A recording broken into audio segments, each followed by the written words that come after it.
Hi student, हमारा आज का जो नया चैप्टर है 27 सेकेंड ईयर बायोलॉजी। उसमें चैप्टर का जो नेम है वो है मैन एंड हिज इन्वायरमेंट, आदमी और उसका माहौल, इंसान और उसका माहौल कि एक आदमी और उसका जो माहौल होता है उसके बारे में उसका इंटरेक्शन इस चैप्टर में हम जो है वो पढ़ाएंगे। तो उससे पहले ये मेरे पास एक वर्स है, कुरानिक वर्स, आपकी जो सूरह नंबर 30 है, सूरह रूम शायद है मेरे ख्याल में, उसकी जो वर्स नंबर 48 है उसमें क्या है, अल्लाहुल्लज़ी युरसिल रियाह फतुसीरु सहाबन फयबसुतुहु फिस्समाई कैफ यशाउ वयजअलुहु किसफन फतरल वदका यखरुजु मिन खिलालिही।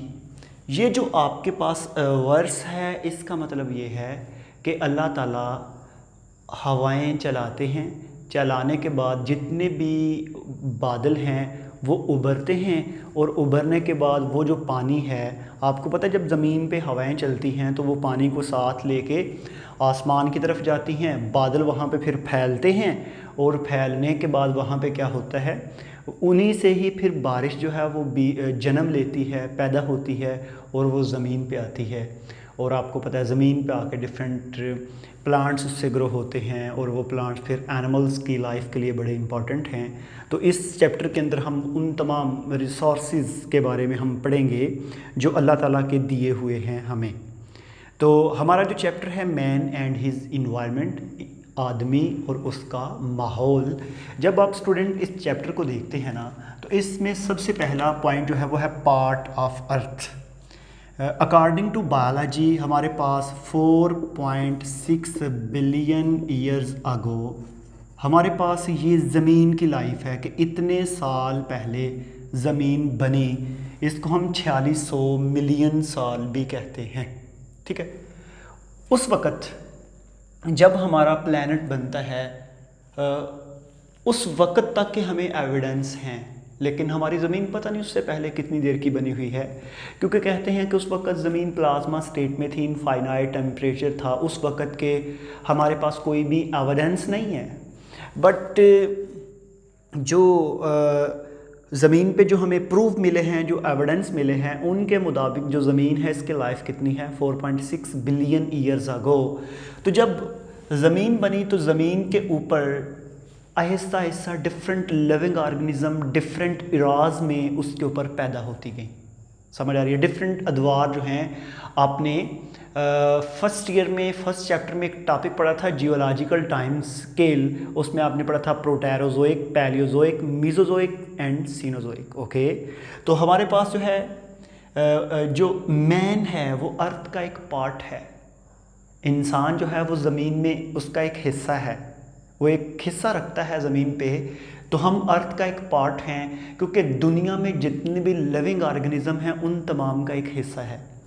स्टूडेंट यहाँ पे मैं आपको एक चीज़ बताऊँ, आप जितनी भी वेस्ट है, यूरोप है, कनाडा, ऑस्ट्रेलिया, हम जब भी एग्जांपल्स देते हैं तो वेस्ट को रिलेट करते हैं। वहाँ पे क्या है, जितने इंसान के राइट्स हैं, हकूक़ हैं, उतने ही एनिमल्स के हैं। उसके लिए भी उसी तरह पार्क्स बनाएगी, उनके लिए जो है नेशनल पार्क्स बनाएगी, उनके लिए पूरे जो है नेशनल कॉरिडोर बनाएंगे, और पॉन्ड्स हैं, लेक हैं, रिवर्स हैं, each and every species exist in freely. उनको कोई डर नहीं है वहाँ पे। अक्सर हम वीडियोस में देखते हैं कि डक हैं या कुछ डियर्स हैं, वो आराम से रोड क्रॉस करती हैं और जितने भी महज़्ज़ब शहरी हैं वो अपनी गाड़ियों को रोक लेते हैं ताकि उनको गुजरने दें, ठीक है। तो आप एशिया में आप देख लें, ये तो ढूंढ के जो है आप फॉरेस्ट में जाते हैं और उनको मारते हैं, ठीक है। तो ये चीज़ ऐसे जो है मैं आपके साथ डिस्कस कर रहा हूँ कि हर चीज़ का एक हिस्सा है, उसी में इंसान जो है ये पार्ट ऑफ अर्थ है। तो अगर हम इंसान का माहौल के साथ रिलेशन देखें ना, तो जो पुराना इंसान था वो बेसिकली एक हंटर था, एक शिकारी था, वो शिकार करता था। क्योंकि आपको पता है जिसको हम गार का दौर कहते हैं, गारों का जो दौर है उसमें बेसिकली इंसान जो है ये एक शिकारी था, इसका काम था शिकार करना, ठीक है। और उस वक़्त इंसान की पॉपुलेशन जो है वो बहुत ही कम थी। आपको पता है ना, similar species living at a same place at a same time called population. और जब डिफरेंट पॉपुलेशन मिलती थी तो आपने पढ़ा था कम्युनिटी। हमारे पास उस वक्त इंसान की पॉपुलेशन बहुत ही कम थी, तादाद में बहुत कम था, लेकिन with the passage of time इसने इतना रिप्रोड्यूस किया, इसने इतनी तादाद को इंक्रीज़ किया कि अभी दुनिया में आपको हर तरफ ह्यूमन का एक समंदर नज़र आएगा। ओके, तो ऐसे जो है एक तो चीज़ आपको ये क्लियर हो गई कि इंसान जो है man also part of earth as well as the old man are totally hunter and that dependent on wild life, dependent on animals and plant because no industrial revolutions in these eras। Okay, तो ऐसे मेरे पास ये 2 point clear हो गए। उसके बाद है जी natural predator and herbivores. बिल्कुल ठीक है। अगर आप इंसान को देखें तो इंसान बेसिकली कुदरती एक प्रीडेटर था, शिकार करने वाला। आपको मैंने पिछले इकोसिस्टम वाले चैप्टर में एक चीज़ बताई थी कि वहाँ पे आपने पढ़ा भी था कि प्रीडेशन एक मैकेनिज़्म है। जब भी हम प्रीडेशन की बात करते हैं, प्रीडेशन क्या है? प्रीडेशन होता है interaction between prey and predator. Prey और प्रीडेटर का जो इंटरेक्शन होता है उसको हम बोलते हैं प्रीडेशन। अब इंसान जो है वो बेसिकली एक प्रीडेटर था, शिकार करने वाला था, और जो शिकार होता है, जिसका शिकार किया जाता है, वो क्या होता है? प्रे। अभी इंसान एक नेचुरल प्रीडेटर है, मैन एक नेचुरल प्रीडेटर है। ये हर्बीवोर भी था। हर्बीवोर कौन से होते हैं? जो हर्ब्स को खाते हैं। ऐसे एनिमल जो चरते हैं उनको हम क्या बोलते हैं? Grazer animal. और जो खाते हैं हर्ब्स को, जो ग्रासेस वगैरह हैं, उनको हम क्या बोलते हैं? हर्बीवोर। तो इंसान भी स्टार्ट में, आपने शायद कभी पढ़ा होगा कुछ ऐसी पाक स्टडी की बुक्स या आपकी कुछ तारीख हिस्ट्री की कुछ बुक्स, उसमें अगर आप इंसान का एवोल्यूशन देखें तो इंसान भाई गारों में रहता था, इंसान शिकार करता था, जिंदा जानदारों को पकड़ता था, खा जाता था। उस तरह के इंसान आज भी अफ्रीका के जंगलों में पाए जाते हैं। अफ्रीकन फॉरेस्ट, जो नाइग्रोस जितने भी हैं आपके पास, हबशी जो हैं, जो बहुत बैकवर्ड एरिया से बिलोंग करते हैं, वो आज भी उसी तर्ज की ही लाइफ गुजार रहे हैं। ओके, तो ऐसे स्टूडेंट हमारे पास जो है, ये पॉइंट भी क्लियर हो गया। तो ये आपके हर्बीवोर से खाते थे, आज भी इंसान बेसिकली हर्बीवोर है। आपने देखें, एक मैं इसकी एग्जांपल देता हूँ, साग आप खाते हैं, ठीक है, पालक जो है वो आप खाते हैं, धनिया है ये जो आप खाते हैं, तो ये अभी भी आप हर्ब्स को खा रहे हैं, अभी भी आप हर्बीवोर्स भी हैं। ओके, तो ऐसे स्टूडेंट फिर क्या हो गया कि वक्त के साथ साथ इंसान सिविलाइज्ड हुआ, महज़ब हुआ। पहले इंसान का रिएक्शन बिल्कुल एनिमल्स की तरह का था। इंसान एक सोशल एनिमल्स, आज भी हम कहते हैं इंसान एक सोशल एनिमल्स है। और एक चीज़ को मैं यहाँ पे मैं अक्सर चीज़ों को कंपेयर करता हूँ, देखता रहता हूँ, स्टडी करता हूँ। दुनिया में तमाम इंसान एक जैसे हैं, उनमें 46 क्रोमोसोम हैं, सब होमो सैपियंस हैं, लेकिन अब सबको रिलेट करें तो सब में सिविलाइजेशन डिफरेंट है। अगर आप वेस्ट की सिविलाइजेशन देखें वो टॉप पे है, अगर आप अफ्रीकन सिविलाइजेशन देखें वो बिल्कुल बॉटम पे है। इसका मतलब है कि इन्वायरमेंटल फैक्टर की वजह से इंसान में लर्निंग भी डिफरेंट हुई है। दुनिया में देखें, अभी भी बहुत से कंट्री हैं जिसमें पहनने के लिए कोई चीज़ नहीं है। इसका मतलब है वो 1000 साल 2000 साल अभी पिछले एरिया में रह रहे हैं, अभी वो जिंदा जानवरों के अभी भी शिकार करते हैं, वो लोग खा जाते हैं। इंसान को खा रहा है, दुनिया में कुछ ऐसी कंट्रीज़ हैं। तो इसका मतलब ये है कि अभी बहुत सी होमो सैपियंस अनसिविलाइज्ड हैं, वो बिल्कुल एनिमल्स तर्ज का बिहेवियर शो करते हैं। जिस तरह एनिमल्स करते हैं सेम वो उसी तरह करते हैं। ओके, तो ऐसे क्या हुआ कि वक्त के साथ जो है इंसान ने अडॉप्ट किया एग्रीकल्चर को। एग्रीकल्चर्स क्या होता है स्टूडेंट्स, आप तमाम को पता है कि जो क्रॉप्स हैं इसको बोया जाता है। आप इसकी एग्रीकल्चर या क्रॉप्स रेवोल्यूशन को देखें तो आपको इसका अंदाज़ा होगा। जो इंसान जो है वक्त के साथ, चीज़ों के साथ उसका इंटरेक्शन रहा, वो समझता गया। जब वो समझता गया, वक्त के साथ जब वो समझता गया तो क्या हुआ, देखिएगा मैं आपको एक चीज़ बताऊं। ये जितने भी एनिमल्स हैं जो आपने घरों में रखे हैं, पेट एनिमल्स हैं या कैटल्स वगैरह, जितने भी आपके मवेशी हैं, ये सारे पहले जंगलों में रहते थे। इंसान भी जंगलों में रहता था, ये भी जंगलों में रहते थे। इंसान ने फिर इनके साथ इंटरेक्शन किया, इनको ऐसा ऐसा पालतू जानवर बना लिया जो घर में पालते हैं। ये गाय, भैंस, बकरी, डॉग और जितने भी आपके पास एनिमल्स हैं, ये सारे के सारे पहले जो थे ये जंगलों में रहते थे। इसी तरह इंसान भी इसी तर्ज की लाइफ गुजारता था। वक्त के साथ जो जो इंसान सिविलाइज्ड हुआ, इंसान जंगल में जो जो एनिमल्स इंसान देखता था मेरे लिए फ़ायदेमंद है, उसको साथ साथ अपने लाइफ के जो है रखता गया, और वो ऐसा ऐसा इंसान के साथ ही जो है वो जुड़ के रह गए।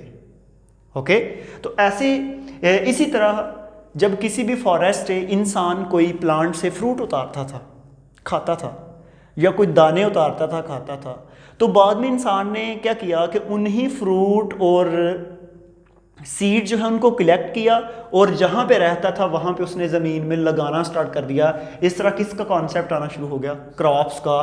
क्रॉप्स मीन फसलें जो हैं उनका। और ये जो आपके पास एग्रीकल्चर प्रोडक्शन है, ये आज से 10,000 ईयर्स अगो, पिछला 10,000 साल पीछे चले जाएं तो हमारे पास एग्रीकल्चर रेवोल्यूशन मिलता है। उससे पहले आपको ये एग्रीकल्चर, क्रॉप प्रोडक्शन और ये सारा कॉन्सेप्ट आपको नहीं मिलता। इंसान क्या करता था? जस्ट जंगलों में जाता था, खाना खाता था, आ जाता था। ये कोई भी वो अपने स्पेशल कोई फसलें तैयार नहीं की जाती थी, कोई गार्डनिंग नहीं की जाती थी, कोई वेजिटेबल जो ग्रो नहीं किए जाते थे। लेकिन आज देखिए ना, साइंस ने कितनी जो है तरक्की की है।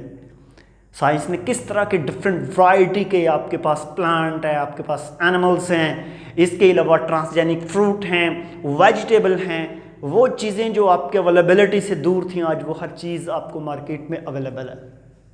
ओके, तो ऐसे जो है ये 10,000 ईयर्स अगो जो है एग्रीकल्चर प्रोडक्शंस हुई। एग्रीकल्चर प्रोडक्शन के बाद एक और रेवोल्यूशन हुआ, इनकलाब आया, जिसको हम इंडस्ट्रियलाइजेशन कहते हैं। स्टूडेंट, इंडस्ट्रियलाइजेशन ये जो रेवोल्यूशन है ये इतना को पुराना नहीं है, ये 200-300 साल पुराना है। 200-300-400 साल पहले कोई भी इंडस्ट्रियल रेवोल्यूशन नहीं था। जस्ट इंसान क्या करता था? सिंपल लाइफ थी, घोड़ों की लाइफ थी, तलवारें, नेज़े, इनकी लाइफ थी। बस लड़ाई करनी है और माल इकट्ठा करना और आगे को निकल जाना है, जस्ट ये थी। बट क्या हुआ? जो ही इंडस्ट्रियल रेवोल्यूशन आया, नई जदीद टेक्नोलॉजी आई, लोगों के माइंड, हर चीज़ चेंज हो गई।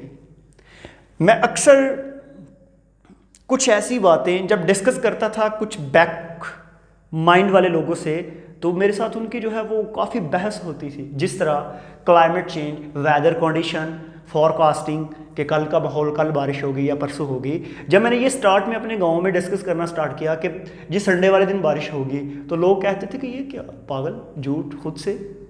ठीक है, इसी तरह आज भी हमारे इस पैटर्न के लोग हर जगह पे मौजूद हैं। ऐसे लोग जो बहुत बैकवर्ड एरिया से बिलोंग करते हैं, अगर वो किसी बुजुर्ग को बताते थे, अभी बुजुर्ग भी उस पर यकीन करना स्टार्ट कर दिया है क्योंकि उनको भी पता चल गया। अभी तो वो खुद कहते हैं देखिए यार वो बारिश होगी या नहीं, या पानी खुद ही लगाना पड़ेगा फसल को। ठीक है, तो वक्त के साथ जो है इंसान चेंज होगा। तो इंडस्ट्रियलाइजेशन जब आई तो इसने बहुत सी आपके फैसिलिटी दी, बहुत सी सहूलियात मुहैया की, जिससे इंसान की लाइफ स्टैंडर्ड इंक्रीज हुआ। इंसान गारों से, इंसान कच्चे मकानों से निकल के लैंडर वाली जो छत है उसके नीचे आ गया। इंसान जो है वो प्रॉपर होम में आ गया, सोसाइटी आ गई, सोसाइटी बन गई, पॉपुलेशन जो है एक जगह पे इकट्ठी ग्रुप की फॉर्म में रहना स्टार्ट कर दिया। तो ऐसे ही इंडस्ट्रियलाइजेशन का बेसिकली मकसद है डिमांड फॉर एनर्जी, आपकी एनर्जी को पूरा करना। इसके साथ कॉन्सेंट्रेशन ऑफ पॉपुलेशन, मीन के पॉपुलेशन इकट्ठी, एक तो पॉपुलेशन की में इजाफा भी हुआ और पॉपुलेशन ग्रुप की फॉर्म में रहना स्टार्ट कर दिया। जिस तरह गांव है, तो ये पॉपुलेशन जो है ये ग्रुप की फॉर्म में पॉपुलेशन जो है वो इकट्ठी हुई और इसकी तादाद भी बढ़ गई। तो इस तरह इंसान अपनी एनर्जी डिमांड के लिए डिफरेंट काम करता था। उसने जो एग्रीकल्चर प्रोडक्शन की या इंडस्ट्रियलाइजेशन की, तो ये एक ग्रेट मैग्नीट्यूड है, ये एक चेंज है। यहाँ से लेके यहाँ तक पहुँचते हुए देखें कितनी चेंज आ गई है। यहाँ पे मैंने बताया था जस्ट इंसान जो है ज़मीन का हिस्सा था, उसके बाद मैंने बताया ये हंटर था। अभी पूरी मैग्नीट्यूड एक 180 एंगल, 360 एंगल के बाद इंसान बिल्कुल चेंज हो गया। ठीक है, ये इतनी बड़ी चेंज है कि जो ज़मीन है ये एक ट्रियर्स है, ये जो हमारा बायोस्फीयर है या लिथोस्फीयर है या हाइड्रोस्फीयर है, ये ट्रियर है, एक सोर्स है। डिफरेंट न्यूट्रिएंट्स को, डिफरेंट सोर्स जो होता है, फॉर एग्जांपल हम अपनी ज़मीन की बात करें, अपनी अर्थ की बात करें, तो इस अर्थ के अंदर हर सहूलत मौजूद है, इसके अंदर हर सोर्स मौजूद है, ऑयल, पेट्रोल, आपके कोयला, फ्रूट, वेजिटेबल, प्लांट्स, एनिमल्स, ये तमाम सहूलियात, तमाम फैसिलिटीज़ जो हैं ये एक दूसरे के लिए बनी हुई हैं। ओके, तो ये जो हमारे पास मैन एंड हिज इन्वायरमेंट जो है, इसका जस्ट मैंने इंट्रोडक्शन बताया है कि इंसान जो है वो माहौल के अंदर उसने क्या क्या चीज़ चेंज की, उसने डिटीरियोरेशन की या नहीं की, क्या उसने बिगाड़ पैदा किया एनवायरनमेंट के अंदर या उसको सस्टेन किया है, उसको सेट किया है, उसको कंट्रोल किया है। इन्वायरमेंटल पोल्यूशन की मैग्नीट्यूड जो है वो इंक्रीज हुआ या डिक्रीज हुआ है, क्या उसने इसमें प्रॉब्लम क्रिएट की या इसको सेट किया। तो ये जो तमाम पॉइंट्स हैं इनके बारे में कुछ मैंने बताया, बाकी इसी चैप्टर के अंदर मैं इसको डिटेल में डिस्कस करूंगा एक एक चीज़ को। तो आज मैंने just man and his environment का इंट्रोडक्शन बताया है। हम अपने लेक्चर को स्टूडेंट यहाँ पे वाइंड अप करते हैं, मिलेंगे नेक्स्ट वीडियो में। आज के लिए थैंक यू।